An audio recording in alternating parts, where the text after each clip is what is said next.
y estamos pues desde hace unas semanas. Vamos a leer unos versículos desde el versículo 14 hasta el versículo 18.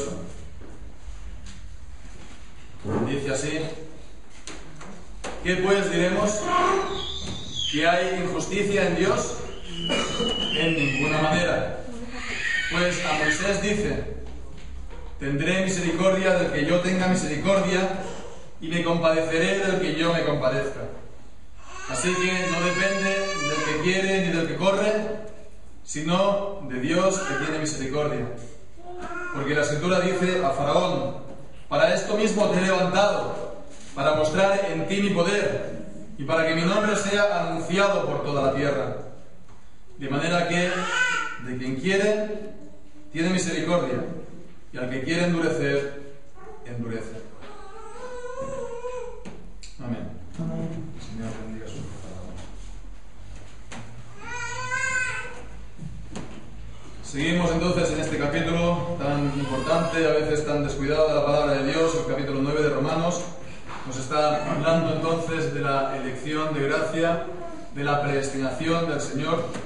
La elección, la predestinación son dos cosas, son dos doctrinas, son dos hechos de Dios que están relacionadas, aunque son también distintas, porque la elección es cuando el Señor nos elige para salvación, nos elige por gracia, para ser semejantes a la imagen del Hijo de Dios, como dice Efesios. Pero la predestinación es de todo el propósito que entonces el Señor pues decide para llevarnos a este fin.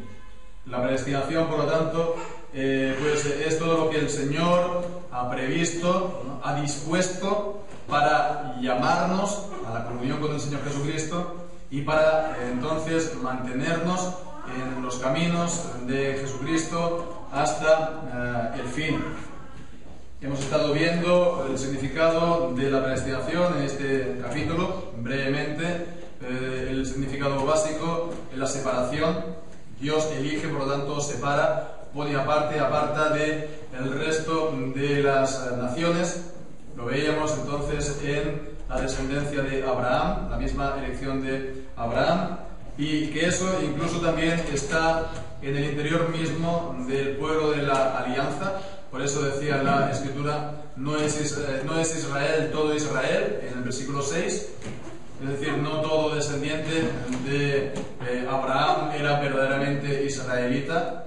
No es israelita el que lo es exteriormente. De la misma manera no es solamente cristiano, verdaderamente cristiano, el que se diga cristiano, tiene el nombre de cristiano, o aún haya profesado fe, o aún haya sido bautizado, sino el que verdaderamente ha sido circuncidado de corazón por el Señor.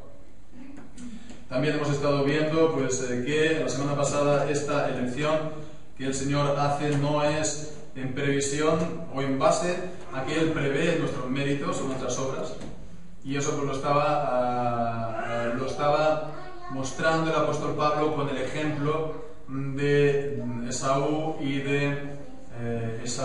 Jacob, que a Jacob amó y a Esaú aborreció, y que eso dice aquí el versículo, en el versículo 11, eso no fue porque hubieran hecho bien o mal, eran dos bebés, incluso no habían nacido, eso fue por la elección soberana del Señor. Entonces, bueno, fijémonos aquí, ahora a partir del versículo 18, del 14 al 18, pero aún más allá. Aquí estará el apóstol tratando con las objeciones que normalmente se levanta en contra de la elección y de la predestinación. La elección y la predestinación. Cuando hablas de la elección y predestinación, la gente dice: pues entonces, si es así, es injusto. ¿Por qué Dios elige a unos y a otros no? Entonces Dios es injusto. Entonces vemos que esto está también basado en nuestro propio sentido de la justicia. Estamos acostumbrados a pensar: está la igualdad entre los hombres, está la igualdad ante la ley, está la igualdad en un plano humano, con lo cual pues esto también tiene que regir ante Dios y Dios se tiene que, digamos, someter a esta norma, ¿no? Pero vemos aquí esto es imponer una norma a Dios. Dios y los hombres no están al mismo nivel. Dios y los hombres no están en el mismo plano. Como hemos visto esta mañana, Él es el creador. Como hemos visto esta mañana, Él es el que está sentado en el trono. Y nosotros, pues, como mucho, lo que tenemos que hacer es reconocer esto y postrarnos ante sus pies y echar nuestra corona a sus pies, como hemos también leído esta mañana. Pero bueno, fijémonos que estas objeciones que hace la gente normalmente, incluso muchos de ellos también creyentes, incluso muchos de ellos que creen y dicen creer en Jesús, pero que rechazan la enseñanza de la Biblia acerca de la elección, de la predestinación y de la soberanía de Dios, siempre la objeción es la misma. Entonces Dios es injusto. Pues fijémonos, no es nada nuevo, ya está en la Biblia. Ya está en la Biblia. Y no solamente esto, sino que Pablo la está respondiendo. La está respondiendo aquí en el versículo 14. Hay injusticia en Dios y dice de manera, pues, rotunda, ¿no? Categórica, en ninguna manera. Y lo explica en los versículos que hemos leído. Pero también vemos, sigue tratando esto. En el versículo 19 dice, ¿por qué? Pero me dirás, pues, ¿por qué entonces inculpa? ¿Por qué entonces él castiga? ¿Por qué él condena a la gente? ¿Quién resistió entonces en su voluntad? Y bueno, ya veremos que también da respuesta a esto. Entonces, fijémonos los versículos del 19 en adelante, ya lo consideraremos, si Dios quiere, en la próxima ocasión, en la próxima semana. Y bueno, pues podríamos decir, lo está explicando más el apóstol Pablo de una manera hoy, no voy a decir filosófica, pero sí que lo está de una manera más razonada, sí que lo está explicando más, ¿no? Más explicada. Sin embargo, aquí los versículos del 14 al 18, ¿qué es lo que nos encontramos? Pues nos encontramos que de la misma manera que antes ha estado hablando de Isaac, ¿no? Con respecto a Ismael, en los versículos iniciales, a partir del versículo 7, o después también el ejemplo de Jacob y Esaú, pues sobre todo está hablando de ejemplos bíblicos. Nos lo presenta aquí dos ejemplos bíblicos para confirmar todo lo que viene diciendo acerca de la elección y la predestinación. Entonces vemos aquí, sobre todo está apelando a la Escritura. La Escritura, la Biblia, es el juez supremo. Entonces, ¿es verdad, es correcta la Escritura? Perdón, la predestinación. ¿Es una doctrina verdadera? Bueno, pues, ¿qué dice la Escritura? ¿Es bíblico? Sobre todo, no tenemos que fijar si a mí me convence, si a mí me parece bien, si lo encuentro bueno o justo. ¿Es bíblico? ¿Está en la Biblia? ¿Está en la palabra? Es lo que tenemos que mirar. Entonces, pues es lo que aquí viene ahora a decir y presenta dos casos, ¿no? El primero, pues en el versículo 15 está pues refiriéndose al pasaje que hemos precisamente leído antes, en Éxodo capítulo 33. Esta cita que encontramos aquí: tendré misericordia del que yo tenga misericordia y me compadeceré del que yo me compadezca. Es lo que hemos leído también, por supuesto, en Éxodo, en el versículo capítulo 33, en versículo 19, perdón, 33, 19, que dice: yo haré, fue Dios quien respondió, yo haré pasar todo mi bien delante de tu rostro y proclamaré el nombre de Jehová delante de ti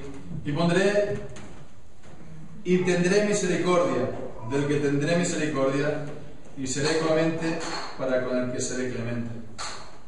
El contexto de lo que está aquí diciendo pues es en el capítulo anterior, la rebelión del becerro de oro, cuando Israel, pues mientras Moisés estaba en el monte, entonces Israel estaba sin líder y quiso pues hacerse un becerro de oro para darle culto, para hacer fiesta en el nombre del Señor, en el nombre de Jehová. No fue un Dios ajeno. Entonces el problema no era, el problema sobre todo era que querían dar un culto a Dios, pero era un culto que Dios no le había mandado, al contrario, que lo había prohibido, porque Dios había prohibido las imágenes, el darle culto con las imágenes. Entonces eso fue una rebelión que fue tratada duramente, la disciplina que nos cuenta aquí el capítulo 32. Ya en el capítulo 33 vemos que es la restauración del pueblo. Comienza la restauración del pueblo. Dios comienza a restaurar al pueblo que había transgredido, y entonces aquí sobre todo entonces es el contexto de la oración de Moisés. Moisés ora para que Dios no se aparte, para que Dios no se desentienda del pueblo, para que Dios no los deje. Dice, si tú no vas a venir con nosotros, dice Moisés, no nos saques de aquí. Entonces vemos, era una oración confiada de Moisés, era una oración con confianza, sí, no es con descaro, ¿no?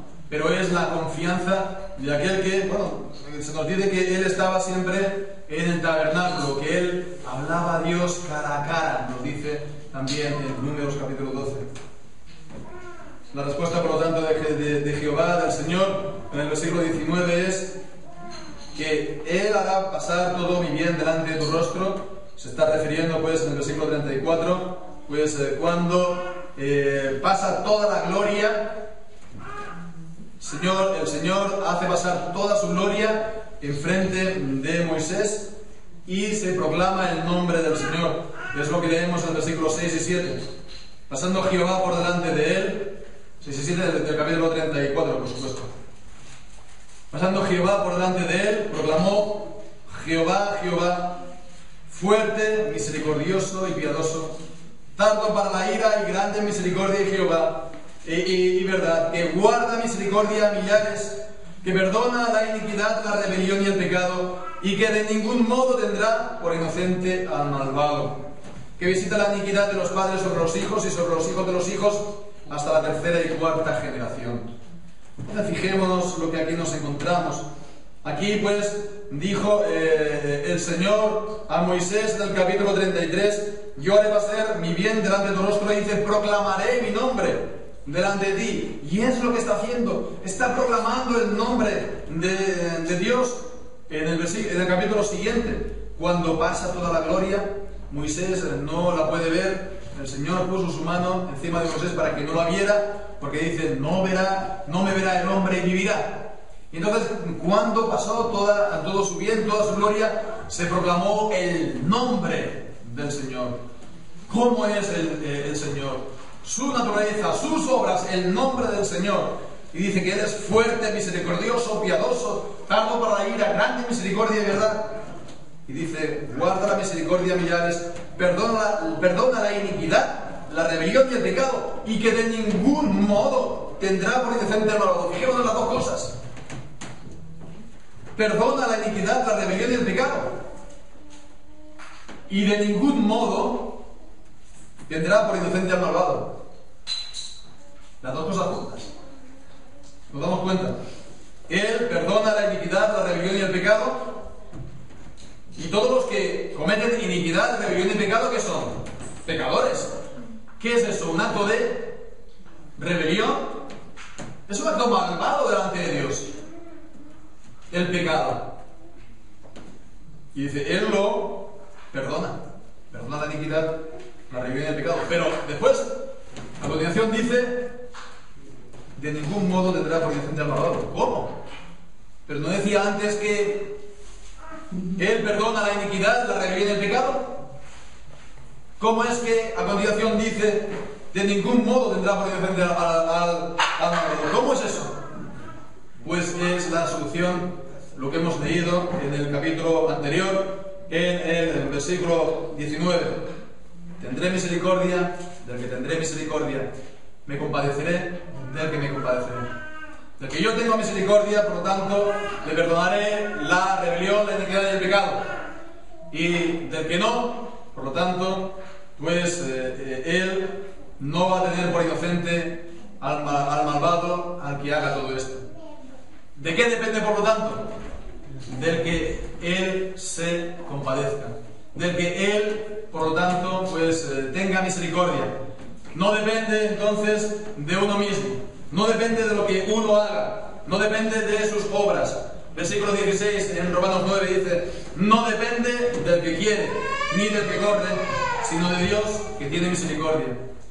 Dios que tiene misericordia, la frase que tiene misericordia es prácticamente un adjetivo en griego.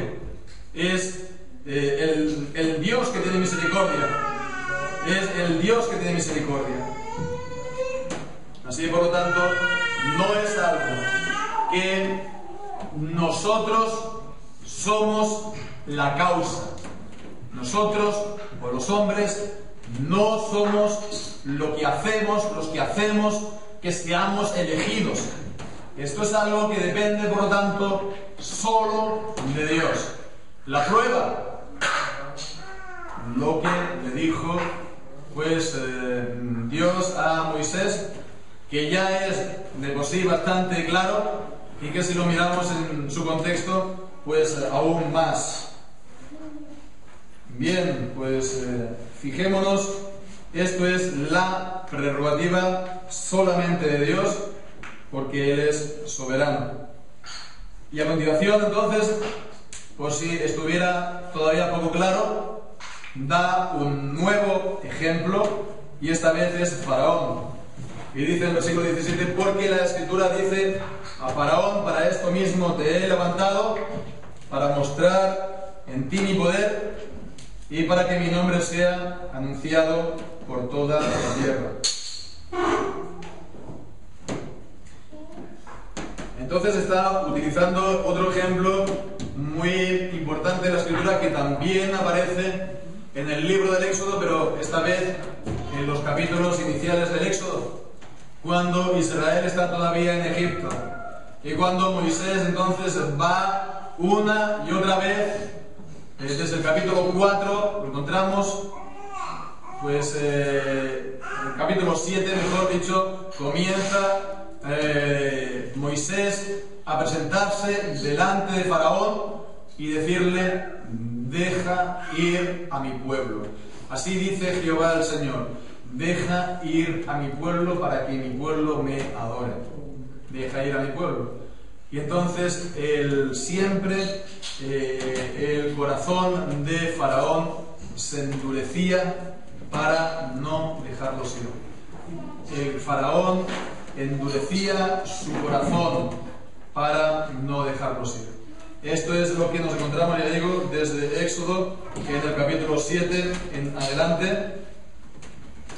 Podemos ver cómo comienza la primera plaga.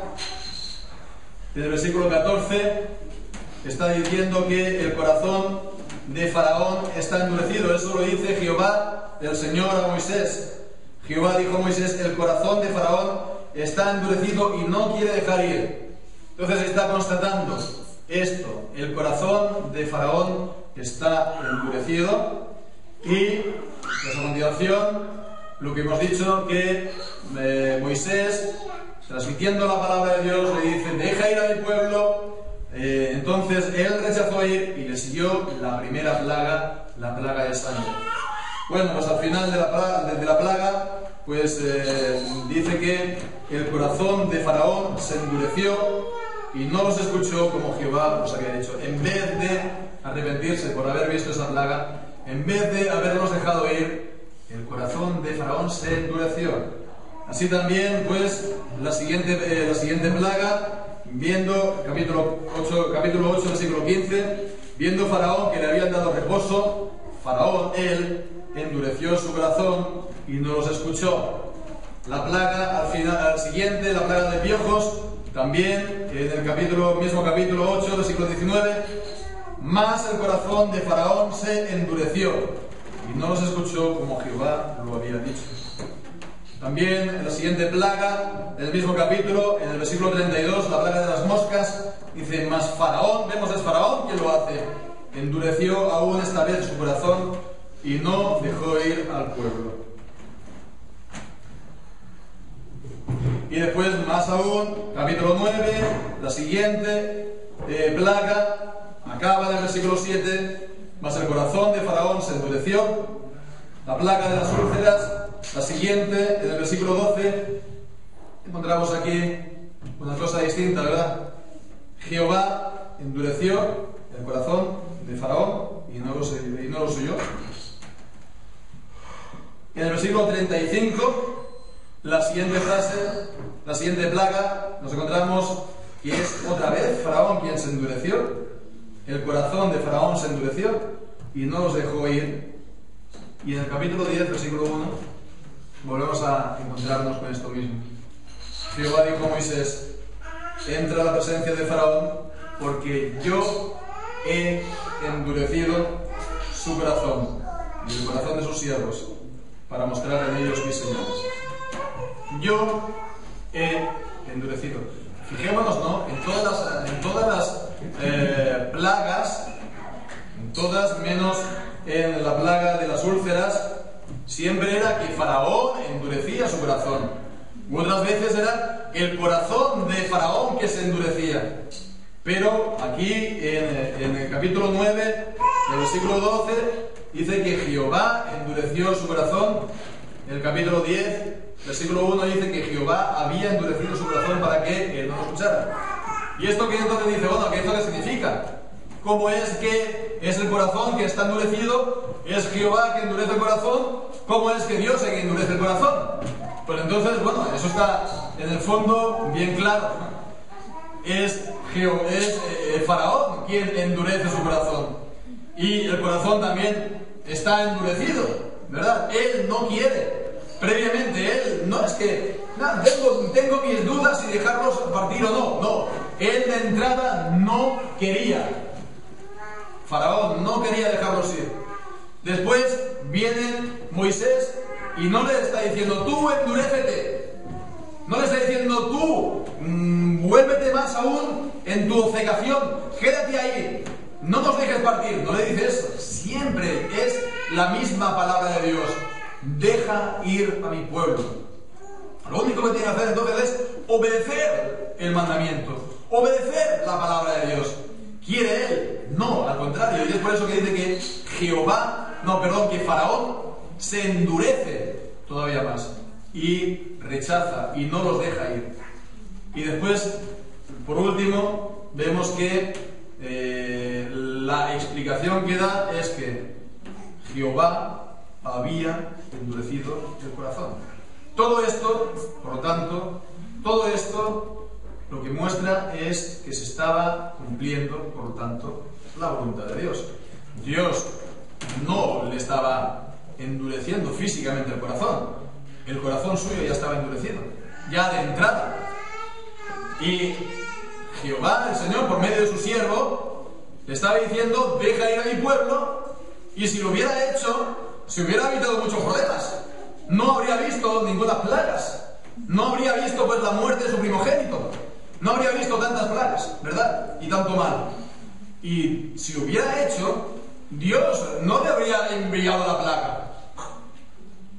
Dios estaba tratando por medio de Moisés de una manera leal, de una manera pues fiel, de una manera sincera. Haz esto y vivirás. Haz esto y no verás el mal. Sin embargo, él rechazó y le vino pues todo lo que le había sido anunciado. Pero con todo y con eso, aunque Dios no, digamos, cambiaba su corazón, ¿verdad? Aunque Dios no iba ahí, podríamos poner las comillas, para fastidiarlo, ¿no? Porque era lo que Faraón quería. Era lo que Faraón quería, ni más ni menos. Pero todo esto era el cumplimiento entonces de la voluntad de Dios. No ocurría porque sí. Ahí en el fondo está la voluntad. Ahí está en el fondo el decreto. Ahí está en el fondo la predestinación de Dios. Y es lo que dice a continuación, pues, versículo 18, de manera que de quien quiere, el Señor tiene misericordia, y al que quiere endurecer, endurece. Al que quiere endurecer, endurece. Comprendiéndolo entonces que va a ser lo mismo que Faraón. Dios no va a cambiar el corazón de una persona que cree para que se endurezca, no es así. No es así como, según la Biblia, Él endurece, no. Es que Él lo deja en su endurecimiento. Lo deja en su endurecimiento y si acaso lo agrava todavía más. ¿Y cómo lo agrava? Pues simplemente le envía la palabra de Dios y la persona, en vez de obedecer, rechaza, con lo cual se agrava su estado, se agrava su condenación. Porque ya no puede decir, no, es que yo no sabía cuál era la voluntad de Dios, yo no sabía qué era lo que Dios quería para mí. No, lo sabía porque Dios se lo había dicho. Se lo había dicho por medio de su siervo, por medio de la palabra, haz esto. Y sin embargo, no. Así, por lo tanto, vemos que aquí tenemos una vez más esta enseñanza por medio de la palabra de Dios. No hay injusticia en todo esto. Esto es la prerrogativa de Dios. Dios es el soberano. Dios es el que tiene el derecho solamente para hacerlo. No somos iguales a Dios. Ni todos los hombres juntos en la tierra, ni siquiera todos juntos en la tierra podemos presentarnos y decir nosotros somos aún igual con Dios. No, los hombres son criaturas solamente y Dios es infinitamente exaltado por encima de todos los hombres. Los hombres no pueden reclamar derechos para con Dios. No pueden reclamar derechos para con Dios. Como mucho, lo único que pueden reclamar es aferrándose a la palabra de Dios. Y decirle, Señor, tú has dicho. Señor, tú has dicho que. Señor, tú has dicho que todo aquel que venga a ti, yo no lo echo fuera, lo dijo Jesús del Evangelio. Señor, tú has dicho que si confesamos nuestros pecados, Dios es fiel y justo para perdonar nuestros pecados. Y yo lo hago. Señor, tú has dicho en tu palabra que todo aquel que viene a ti, pues que pide el perdón de sus pecados, pues tú lo perdonas. Que todo aquel que viene a Cristo, pues Él tiene vida eterna. Eso lo ha dicho el Señor. Y es lo único que podemos nosotros invocar delante de Dios. ¿El qué? Nuestros derechos. No, la palabra de Dios, por amor a tu palabra, por causa de tu palabra. Pero no por causa mía. Por causa de tu palabra. Señor, estoy invocando, estoy pues presentando delante de ti lo que tú mismo has dicho y que no puedes tú dejar de cumplir porque tú no eres hombre para que mientas. Es lo único que podemos entonces pues presentar delante de Dios. Y esta es entonces la conclusión de la palabra de Dios. De quien quiere, tiene misericordia, a quien quiere endurecer, endurece. Y esto, por supuesto, como veíamos también la semana pasada, y volvemos a ver hoy, esto no significa que, como depende solamente de Dios, como el Señor endurece de quien quiere, y como Él tiene misericordia de quien quiere, por tanto no hagamos nada. No hagamos nada porque al final se salvará solamente el que Él quiera. Y ciertamente, al final solamente se salvará el que Él quiere y no más. Porque Él es el soberano. Y Él quiso y Él mandó y fue hecho. Nadie puede frustrar la voluntad de Dios. Eso es evidente, nadie puede ser así. Pero la palabra de Dios no dice a la gente, no, tú no hagas nada. No, tú no te preocupes, no. Si eres salvo, si eres elegido, pues haz lo que quieras ahora, que al final el Señor te va a librar. Y si no eres elegido, pues está de más que lo quieras, ¿no? No dice nada de eso. Porque la Escritura siempre nos está advirtiendo a qué. ¿A qué nos está advirtiendo la Escritura? A que no endurezcamos nuestros corazones. No endurezcamos nuestros corazones. Cuando escuchamos la palabra de Dios, no endurezcamos nuestros corazones. Como dice el Salmo 95. Dice el Salmo 95, en el capítulo, versículo 7.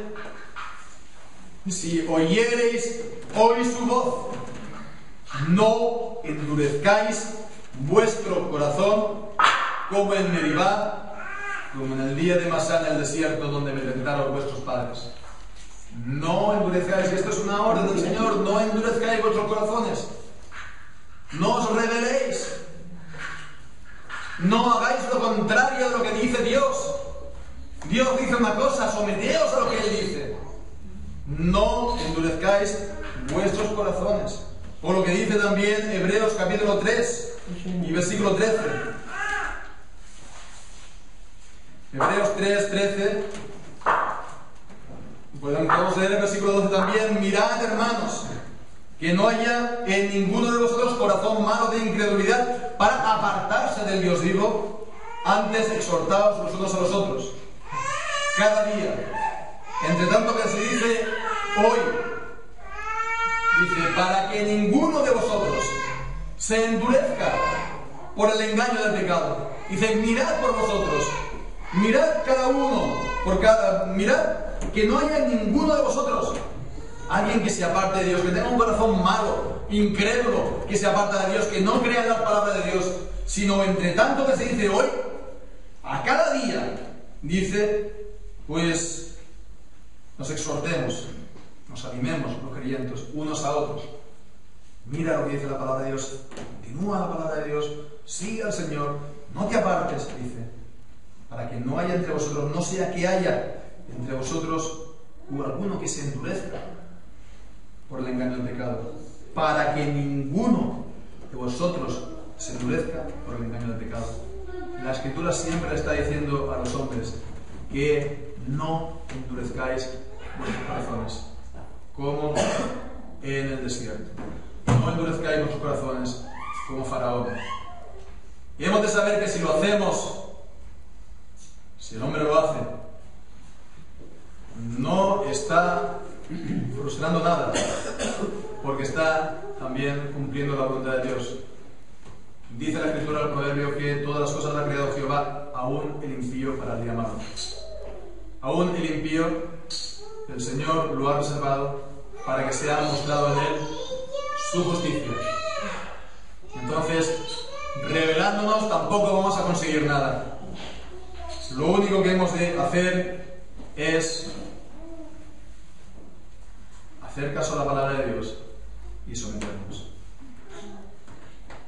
Creo que es evidente que la doctrina de la predestinación y la elección pues sitúa nuestra salvación en un terreno, vemos, muy diferente al que se ve o se suele ver cuando se piensa que la salvación es una decisión de hombres. La salvación es del Señor, es el que la requiere. Y eso, ver las cosas desde este punto de vista, nos lleva a ¿qué? A tomar las cosas del Señor en serio. A tomar las cosas del Señor en serio, para nuestra salvación. A tomar las cosas del Señor en serio, para la salvación de los demás. Esto, por supuesto, inspira un temor, un santo temor del Señor. Entonces, por eso nos dice la palabra de Dios que nos ocupemos, Filipenses 2:13, de nuestra salvación con temor y con temblor. Porque es Dios quien en vosotros produce así el querer como el hacer por su buena voluntad. Así sea. Amén.